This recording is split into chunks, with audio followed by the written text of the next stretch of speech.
सबसे पहले आपको बताएं कि फील्ड मार्शल सैयद आसिम मुनीर की ज़ेर सदारत 273वीं कोर कमांडर कॉन्फ्रेंस जारी है। आपको बता रहे हैं फील्ड मार्शल सैयद आसिम मुनीर की ज़ेर सदारत 273वीं कोर कमांडर्स कॉन्फ्रेंस इस वक्त जारी है। 273वीं ये कॉन्फ्रेंस है। हुकूमत और पाक फ़ौज की मुश्तरका कोशिशों और पाकिस्तानी अवाम की साबित कदम हिमायत के बायस हमारा मुल्क बतदरीज मगर यकीनी तौर पर इस्तेहकाम, वसी तर मौक़े और इज़्ज़त व वक़ार की जानिब बढ़ रहा है। ये कहना था फील्ड मार्शल सैयद आसिम मुनीर का। आपको बताएं कि फील्ड मार्शल सैयद आसिम मुनीर की ज़ेर सदारत 273वीं कोर कमांडर कॉन्फ्रेंस हुकूमत और पाक फ़ौज की मुश्तरका कोशिशों और पाकिस्तानी अवाम की साबित कदम हिमायत के बायस हमारा मुल्क बतदरीज मगर यकीनी तौर पर इस्तेहकाम, वसी तर मौक़े और इज़्ज़त व वक़ार की जानिब बढ़ रहा है।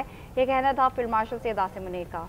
तो chief of defence forces field marshal Syed Asim Munir की ज़ेर सदारत 273वीं कोर कमांडर कॉन्फ्रेंस हुई, जिसमें हुकूमत और पाक फ़ौज की मुश्तरका कोशिशों और पाकिस्तानी अवाम की साबित कदम हिमायत के बायस हमारा मुल्क बतदरीज मगर यकीनी तौर पर इस्तेहकाम, वसी तर मौक़े और इज़्ज़त व वक़ार की तरफ बढ़ रहा है। ये कहना था फील्ड मार्शल सैयद आसिम मुनीर का। तो ज़ेर सदारत उनकी 273वीं कोर कमांडर कॉन्फ्रेंस हुई है।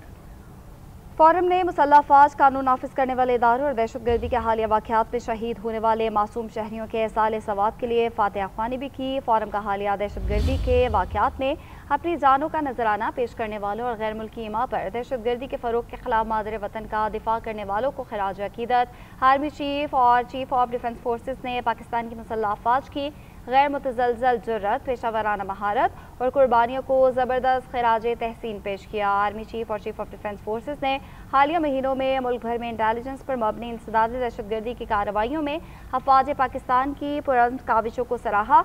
हुकूमत और पाक फ़ौज की मुश्तरका कोशिशों और पाकिस्तानी अवाम की साबित कदम हिमायत के बायस हमारा मुल्क बतदरीज मगर यकीनी तौर पर इस्तेहकाम, वसी तर मौक़े और इज़्ज़त व वक़ार की जानिब बढ़ रहा है। और फ़ोरम ने अंदरूनी और बैरूनी सलामती की सूरत हाल का जामे जायज़ा लेते हुए मुल्क को दरपेश खतरात और ऑपरेशनल तैयारियों पर जोर भी दिया। मज़ीद डिटेल जान लेते हैं deputy bureau chief Islamabad Ejaz Ahmed से। एजाज साहब बताइएगा इस हवाले से। जी, 273वीं कोर कमांडर कॉन्फ्रेंस DHQ में आर्मी चीफ और चीफ ऑफ डिफेंस स्टाफ पर फील्ड मार्शल सैयद आसिम मुनीर की सदारत में मुनक्किद हुई।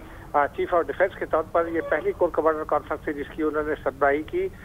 इसका कॉन्फ्रेंस के दौरान इलाकाई सूरत हाल, पाकिस्तान में अमन को दरपेश खतरा, दहशतगर्दी और गैर मुल्की इमा पर पाकिस्तान में दहशतगर्दी के हवाले से तफसीली तबादला ख्याल किया गया। उन शहदा को जिनमें सिविलियन और अदारों के मुख्तलिफ फौजी अदारों के एहलकार शामिल हैं, दिफाए वतन के लिए जो शहादतें दे रहे हैं, उनकी खिदमत को खराज तहसीन पेश करते हुए उन्हें शानदार अंदाज में खराज अकीदत भी पेश किया। उनके लिए दुआ भी की गई।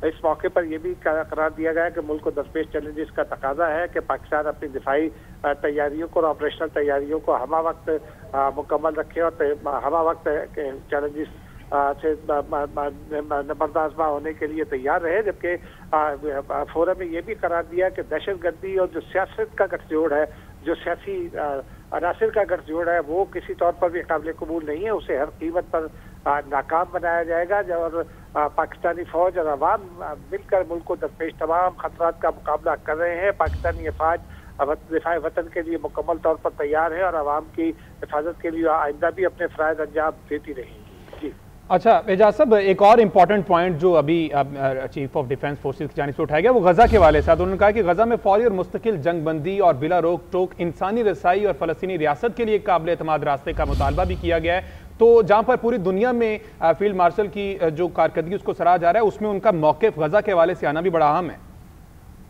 जी, यकीनी तौर पर फील्ड मार्शल इस वक्त पाकिस्तान ही के नहीं दुनिया के जो इस वक्त बड़े रहनुमा शुमार होते हैं उनमें शामिल हो चुके हैं, क्योंकि उनकी राय को सारी दुनिया में अहमियत भी दी जा रही है। और पाक फौज का गजा के हवाले से इन ख्यालात का इजहार, फ़लस्तीन के लिए इन ख्यालात का इजहार जो है वो इंतहाई अहमियत का हामिल रखता है। पाकिस्तान ने गजा के हवाले से जो तमाम खतरात हैं उनकी पहले से निशानदही भी कर रखी है।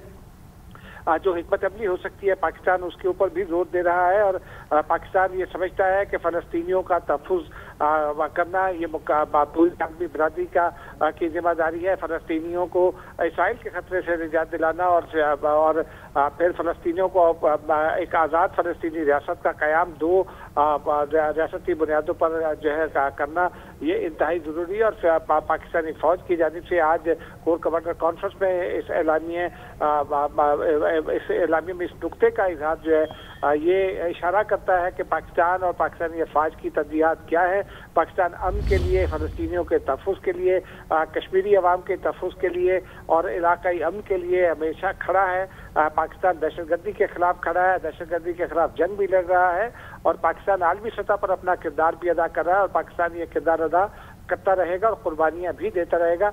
हमने देखा है कि माजी में ये जो दुनिया में पीस में मिशंस हैं, पाकिस्तान वो वाहिद मुल्क है जिसने इतनी बड़ी तादाद में उन पीस मिशंस में भी जानों की कुर्बानियां दी हैं, लेकिन अमन की खातिर कोई समझौता नहीं किया। गजा के हवाले से भी पाकिस्तान जो अपना मौक़िफ़ है वो वाज़ेह कर रहा है और उसी हिकमत अमली के हवाले से आगे भी बढ़ रहा है। आज का एलामिया इस बात की जो वाज़ेह दलील है। जी अच्छा एजाज साहब, बलोचिस्तान के हवाले से भी बात की, चूँकि दहशतगर्दी के हवाले से मौक़िफ़ अपनाया गया, तो बलोचिस्तान में बहुत से ऐसे मंसूबे भी हैं जो तरक्याती काम कर रहे हैं, तरक्याती इक़दामात को भी सराहा गया है और इसके साथ साथ वहाँ पे जुड़े दहशतगर्दी के अवामिल का खात्मा करने का भी मौक़िफ़ अपनाया गया। जी, यकीनी तौर पर पाकिस्तान आर्मी की कोर कमांडर कॉन्फ्रेंस हो और बलूचिस्तान और दहशतगर्दी का मामला जेर गौर न आए, ये तो मुमकिन ही नहीं है।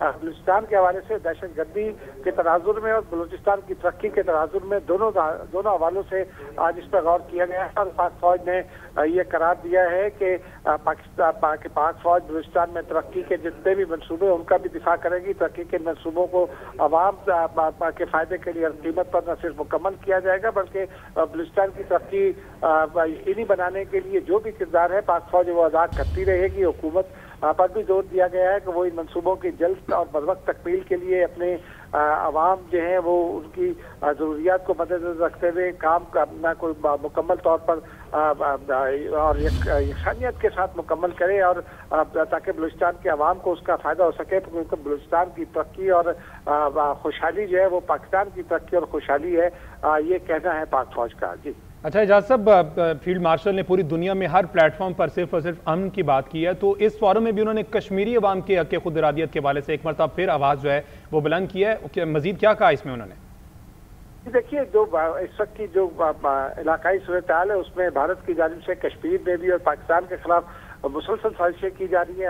आए रोज को जो कोई फर्स्ट फ्लैग ऑपरेशन किया जाता है या करने की तैयारियां की जाती है जिसे पाकिस्तान नाकाम बनाता रहता है। इस तराजुर में तफसील के साथ गौर किया गया पाक फौज की जानिब से और कश्मीरी अवाम को ये यकीन दिलाया गया है कि पाकिस्तान कश्मीर के अवाम के हक़ खुद इरादियत के लिए उनकी जो जायज़ जद्दोजहद है उसकी हर सतह पर, चाहे वो सियासी सतह हो, सफारती सतह हो, इलाकाई सतह हो, पाकिस्तान उसकी हिमायत जारी रखेगा।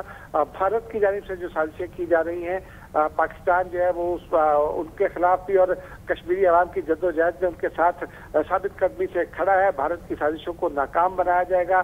पहले भी पाकिस्तान ने भारत की न सिर्फ नाकाम बनाया बल्कि 10 मई को भारत को मुंह तोड़ जवाब दिया, उसे शिकस्त फाइज से दोचार किया।